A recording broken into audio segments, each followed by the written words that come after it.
La vertu d'aider les autres est indéniable, mais il est tout aussi crucial de savoir quand ne pas intervenir. Dans cette vidéo, nous explorons un aspect souvent négligé de la sagesse stoïcienne, le discernement dans l'assistance que nous apportons à autrui. Il est essentiel de reconnaître que nos ressources et notre énergie sont limitées. Comme l'a souligné le philosophe stoïcien Épictète, ce qui compte n'est pas tant ce qui nous arrive, mais comment nous réagissons. Cette idée s'applique également à notre volonté d'aider. Il est crucial de choisir judicieusement où et comment nous investissons notre temps et notre énergie.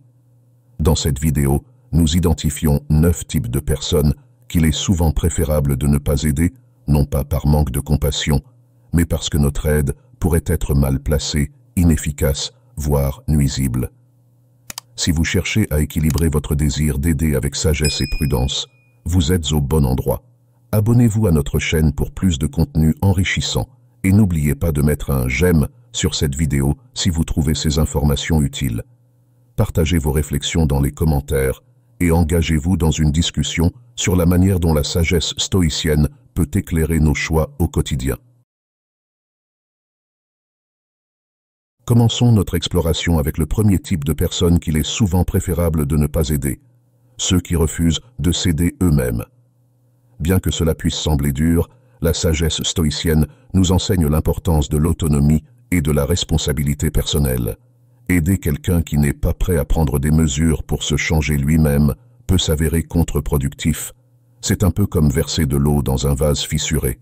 Prenons l'exemple d'un ami qui se plaint constamment des mêmes problèmes sans jamais agir concrètement pour les résoudre. Vous pourriez être tenté de lui offrir des conseils, du soutien émotionnel ou même des solutions pratiques. Cependant, si cette personne n'est pas disposée à agir ou à changer son comportement, votre aide risque de devenir un écho dans le vide. La clé ici est de reconnaître la différence entre soutenir et permettre. Soutenir signifie encourager et aider quelqu'un qui fait des efforts pour s'améliorer. Permettre, en revanche, signifie aider quelqu'un d'une manière qui entretient ses comportements nuisibles ou son refus de changer. La sagesse stoïcienne nous encourage à pratiquer la compassion intelligente en aidant ceux qui sont véritablement engagés dans leur propre transformation. Passons maintenant au deuxième type de personnes qu'il est souvent préférable de ne pas aider, ceux qui cherchent constamment l'attention et la validation. Dans notre quête pour être utile et bienveillant, il est facile de tomber dans le piège de nourrir le besoin incessant de validation d'autrui. Cependant, la sagesse stoïcienne nous enseigne l'importance de l'indépendance émotionnelle, tant pour nous-mêmes que pour les autres. Considérons l'exemple d'une personne qui semble toujours avoir besoin de l'approbation et de l'attention des autres pour se sentir valorisée.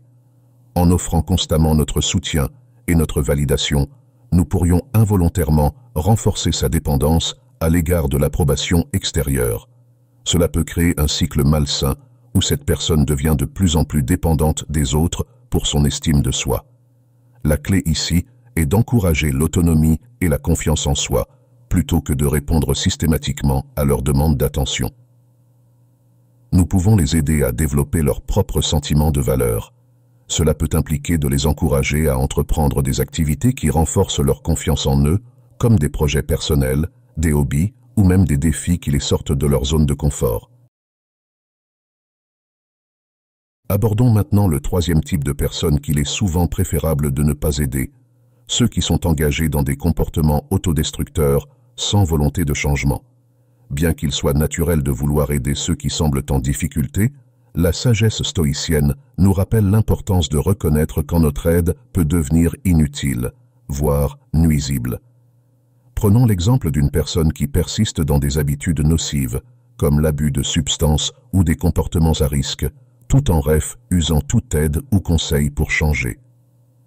Dans de tels cas, offrir de l'aide peut parfois ressembler à jeter une bouée de sauvetage à quelqu'un qui refuse de nager.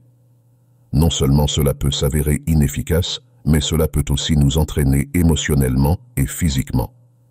Dans ces situations, il est crucial de maintenir des limites saines. Cela signifie reconnaître que vous ne pouvez pas forcer quelqu'un à changer s'il n'est pas prêt ou disposé à le faire. La sagesse stoïcienne nous enseigne à accepter les choses que nous ne pouvons pas changer et cela inclut les choix et les comportements des autres. Abordons maintenant le quatrième type de personnes qu'il est souvent préférable de ne pas aider. Ceux qui sont manipulateurs ou qui abusent de la gentillesse des autres. Bien que nous ayons naturellement le désir d'être utiles et compatissants, la sagesse stoïcienne nous rappelle l'importance de la vigilance et de la prudence dans nos interactions, en reconnaissant que notre aide ne doit pas être exploitée à des fins égoïstes. Considérons le cas d'une personne qui semble toujours avoir besoin de quelque chose de vous, mais qui ne montre jamais de gratitude ni de volonté de rendre l'appareil. Ces individus peuvent être habiles à jouer sur les émotions, à susciter la sympathie ou même à vous faire culpabiliser pour obtenir ce qu'ils veulent. Il est crucial de reconnaître ces signes et de comprendre que l'aide offerte dans de telles circonstances peut renforcer des comportements toxiques. Pour gérer ces situations, il est important de développer une forte conscience de soi et de comprendre vos propres limites.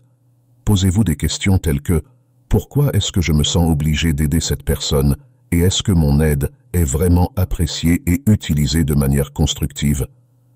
Cela vous aidera à identifier si vous êtes dans une dynamique de relation saine ou si vous êtes manipulé.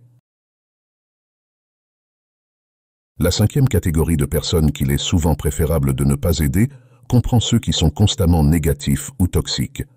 Bien que nous ayons naturellement le désir d'être utiles et compatissants, la sagesse stoïcienne nous rappelle l'importance de l'environnement dans lequel nous évoluons et son impact sur notre bien-être mental et émotionnel. S'entourer de négativité constante peut non seulement entraver notre propre croissance, mais aussi épuiser notre énergie et notre optimisme. Imaginez un collègue ou un ami qui voit toujours le verre à moitié vide, qui se plaint continuellement et qui répand une énergie négative.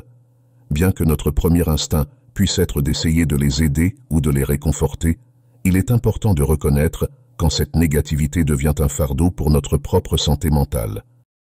J'espère que ce message t'a été utile. Si tu as apprécié la vidéo, je te serai reconnaissant de laisser un j'aime et de t'abonner.